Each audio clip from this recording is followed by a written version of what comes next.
Welcome back to another episode of Whip Media TV. I'm your host, Whip Media Mickey. If you're new to the channel, you know what to do to the channel. Subscribe right now. Become part of the Vibe Tribe. On today's episode, I'm covering 7 key lessons from the Laws of Human Nature.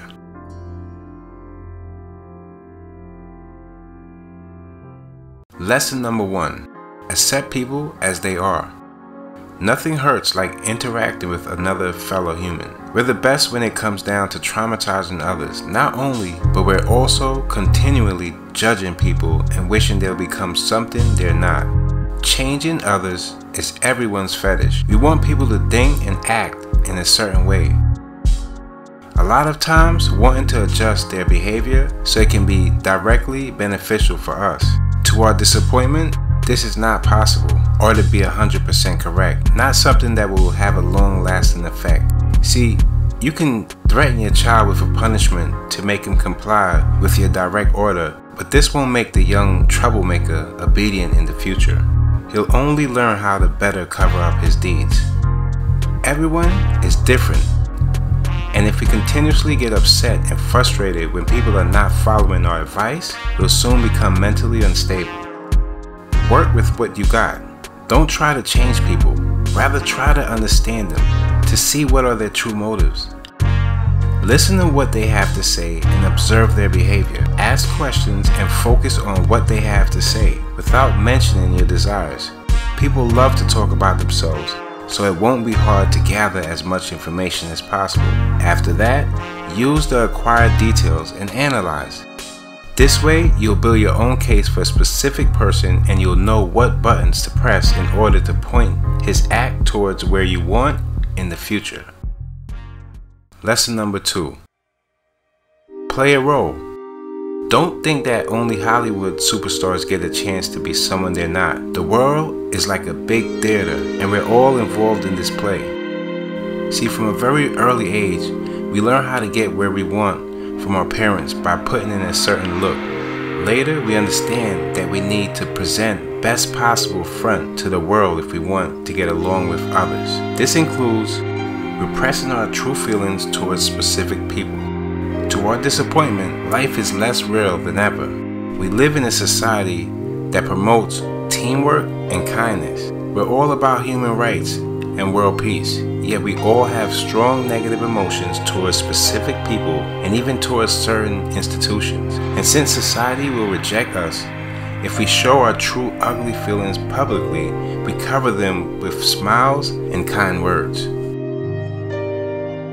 Because of social media, you have the power to create the persona that suits you best. A caring father, inspirational leader, creative video producer, you name it. Thanks to social media, you can craft an individual that's better than yourself. The word personality comes from the Latin persona, which means mask. In the public, we all wear masks, and this has a positive function. If we display exactly who we are and spoke our minds truthfully, we would offend almost everyone and reveal qualities that are best concealed. Having a persona, playing a role well, actually protects us from people looking closely at us with all of the insecurities that will come up. In fact, the better you play your role, the more power you acquire. And with power, you'll have the freedom to express more of your habits. I know what you think. I don't want to play a role. I want to be myself. Yeah, I get it. It's not something you can easily digest. Even though being yourself, it's a good direction. It's what everyone else is saying. There are a lot of facts that are in favor of the opposing side. Actually, most people aren't happy with themselves, what they do, and how they feel. That's when role-playing comes into rescue. Act as if you already have what you want. Soon you'll become the better person, a better version of yourself. You 2.0. Lesson number 3. There are certain types of toxic people you should avoid. It might seem that we're unique and exceptional, but if you carefully observe the people around, you can easily spot recurring deeds. Some of these performances in people are rather toxic, evil, and manipulative, such that you should avoid. Here are 9 types of toxic people and how you can easily spot them. The hyper-perfectionist. You will be easily drawn to their ability to handle the tremendous amount of work. These people put in long hours and seemingly have a high standard. Even though their unhuman effort might be inspiring to a lot of people, you can't easily cope with them. See, they have intolerance towards mediocre work and will often explode in your face if you're not doing the job according to their standards. These people have issues with delegating tasks. They want to supervise everything mainly because they want to be in control. The relentless rebel. At first, they seem fun and exciting mostly because they don't obey any rules. They don't like being told what to do and always acting according to their view. It's fun to be around such rebels, but it's impossible to manage and actually work with them. They will always do what they feel like it's the best, ignoring what you have to say. They secretly crave for power and will defend the idea with great passion. The personalizer. Such people are sensitive and nice. They're usually quite intelligent and good to work with. However, they can't take a critique. They take everything personally and remember all events so vividly that it can change the mood once they see you. If you did something bad to them in the past, they'll want to get even. Since you can't really please everyone, they will surely get back to you at some point in your life. The drama magnet. They always have a story to tell. Even if it's something old, they have their ways to make it sound exciting and animated. It's fun to listen to their stories, but at some point, things get really ugly. They are always the victim and others are always to blame. See, if you get too involved in their life, you will eventually be the one to blame. The big talker. It seems like they're always doing something big and exciting. See, these type of people talk a lot about what's going to happen, about new and exciting projects. According to them, everything they do is unique. In reality though, they're full of crap. They announce their big idea with a desire to lure you into the project and make you do all of the work for them. If you're weak, you'll comply and later they'll take all of the credit for the hard work you did. The sexualizer. See, they seem enhanced with sexual energy and have a tendency to mix work with pleasure. Most of these people suffer from sexual abuse when they were little. They see every relationship as a potentially sexual one and consider the act itself as a way for self-validation. After a while, when they get older, when the frequency of sexual relationships decreases, they get depressed and lose hope. These people cheat, get addicted to pornography, and tend to sexually abuse others. The pampered prince and princess. They are confident and instill a feeling of superiority. It's like they are destined to wear a crown. However, we all know that these types are not easy to deal with. If they don't get what they want, they will pout and can even explode in an uncontrollable anger. Everything should be on their terms. All of this usually comes from an earlier life where their parents have always pleased them. The pleaser. The one who is always happy to help, no matter the circumstances. You will rarely see them angry or not willing to assist. Yet behind smiles, the niceness, there's another persona. Someone who is either trying to survive or such who is trying to take your position. Always be alert when you're dealing with such people. The savior. Most of these people in the self-help industry, basically, you will hear them talking about how they can help you achieve success and assist you on your way up. However, there is something they are not displaying. Their desire to control you and use you is greater than their official statement. See, there's a lot you can learn from them, but don't get too involved in their always trying to help pattern. Lesson number 4.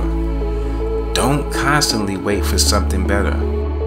Life is inherently chaotic and unpredictable until it becomes boring and monotonous. We settle with a certain job, get married, have kids. At some point, our day-to-day life feels colorless, like a painful existence deprived of any form of joy. We must work in order to provide for our family. Our needs are no longer important. A lot of times, in order to install some excitement in our rather dull life, a lot of us consider changing jobs.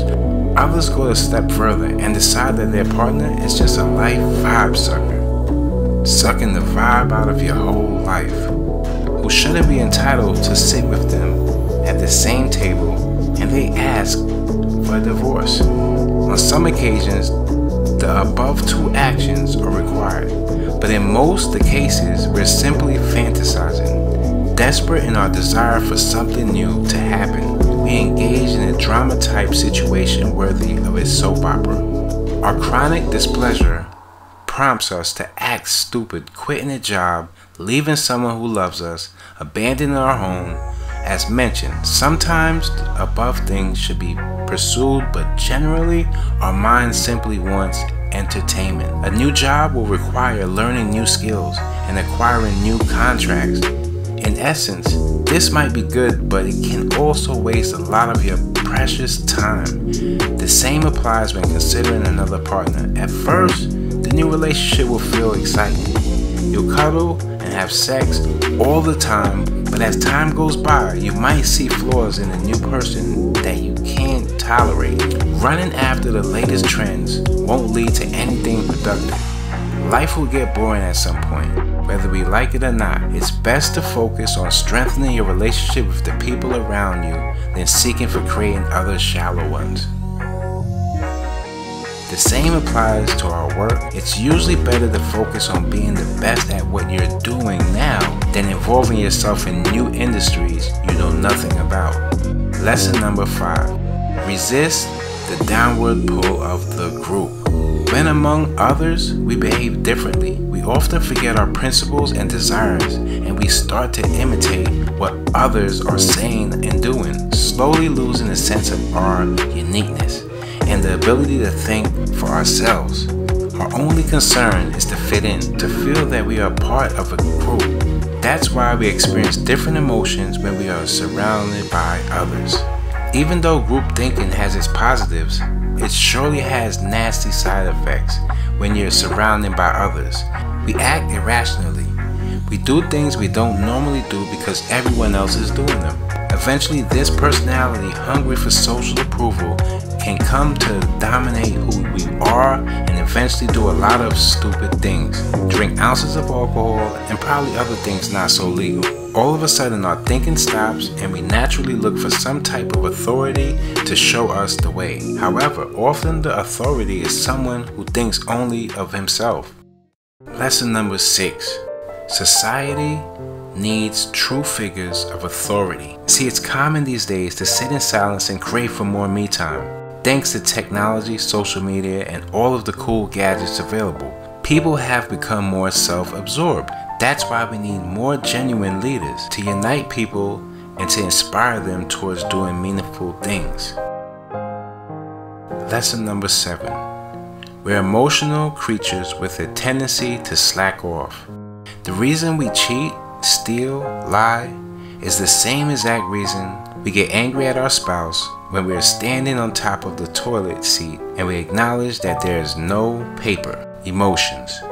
No matter how strong we are physically, most of us are weak emotionally, often led by our emotions, which change by the day. We tend to do stupid things. On top of that, we desire things to be rather easy in life and gravitate towards taking the path of least resistance. The inner weakness in most people is caused by the combination of the two, laziness and the inability to control our emotions.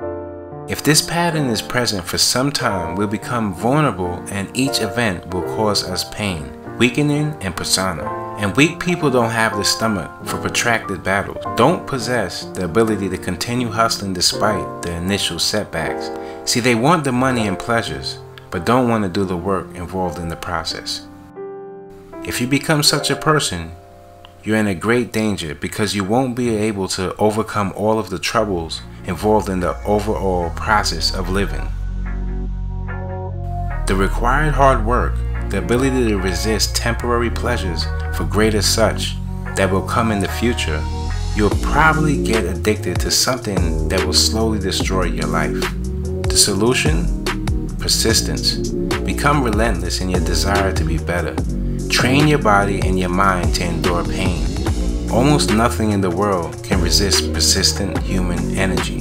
Things will crack open if we strike enough blows with enough force. Bye.